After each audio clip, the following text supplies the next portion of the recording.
Well, amid the trade war with the U.S., Prime Minister Mark Carney and Canada's premiers have agreed to pursue plans to move more energy across the country, tear down internal trade barriers, and build big projects faster. First Ministers agreed today, and again I thank them for this, we agreed today to develop a national trade and energy corridor strategy.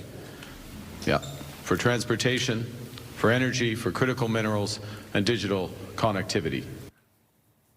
Following a First Minister's meeting yesterday, Carney said his government is committing to removing all exemptions under the Canadian Free Trade Agreement to spur interprovincial trade. The First Ministers also discussed moving quickly to get rid of trade barriers between the provinces and the federal government. And the meeting comes a week after Carney was sworn in as Prime Minister and ahead of an expected election call. Sources tell CTV News Carney is set to call a snap election on Sunday, setting the stage for a vote as soon as April 28th.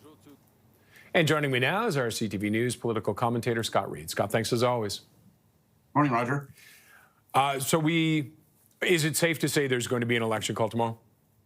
I think it's safe as houses to say that we're going to have an election call tomorrow. And really, that's going to kick off what's going to be a remarkable situation. We're going to have an election that matters like probably no other we've seen in recent memory. And I know that sounds like hyperbole, but I challenge anyone to prove I'm wrong, because you've got a situation where Canada is under threat from the largest country, largest economy in the whole wide world. Our economic way of life, in many respects, hangs in the balance of how we manage Trump and trade and that $2 trillion relationship. And now we've got this absolute horse race of an election where the Liberals look like they were dead, gone, and buried. And now it's anyone's guess who will win this election. So if you're a pure political fan, the competition of this campaign will be fascinating. And if you care about the country's future, you're probably going to be watching closely, because it's hard to imagine a vote that has higher stakes that we've seen in many years. What do Carney and Poilievre have to do to win this?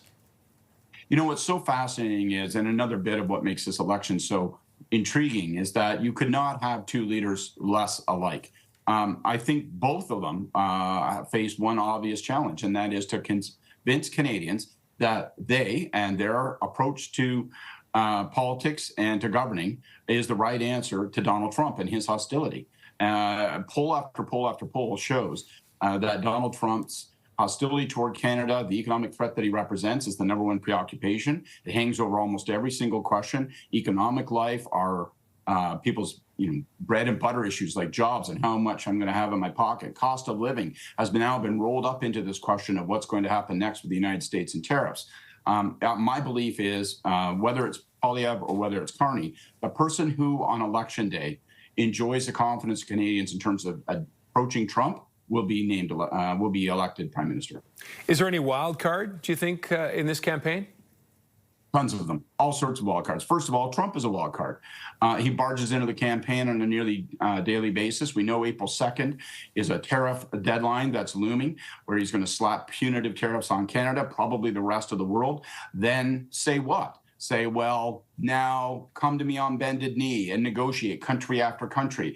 Canada will be in a queue with Belgium and Spain and Portugal. How is all of that going to unfold? That's a massive wild card. And actually, Trump's disposition toward our elected leaders is a wild card.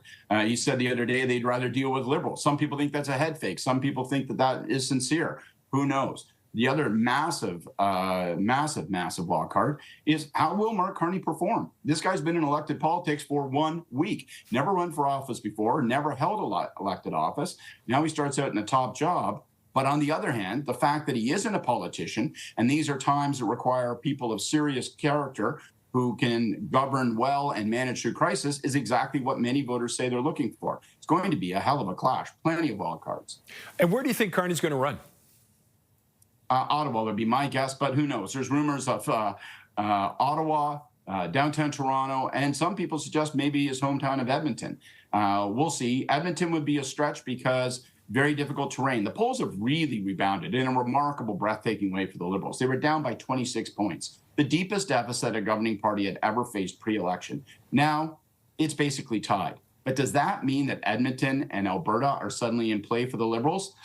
Boy, that would be a tough one. My guess is he'll run in Ottawa, but we'll find out tomorrow. Okay, and the NDP, they're kind of lost in all this. What do they do to try and get back in this game? They're going to have to find some way to connect with workers in industry who feel under threat. They're going to have to make the case that the NDP is needed now more than ever to ensure that it isn't simply the interests of large commercial entities that triumph in this big border war brawl. But I think it's really difficult. The point you make is so valid. Well, we've seen support for the NDP collapse. We've seen support for the Bloc in Quebec really erode. And the reason I think is similar in both cases. Canadians are saying we need to pick a point person. We need someone who isn't just good at politics, who doesn't just command seats in House of Commons. We need someone who can govern, who can manage this crisis. And in that conversation, the separatist Bloc, and they also ran New Democrats, sort of get squeezed out of the conversation. Okay, Scott, thank you as always, sir. Thanks.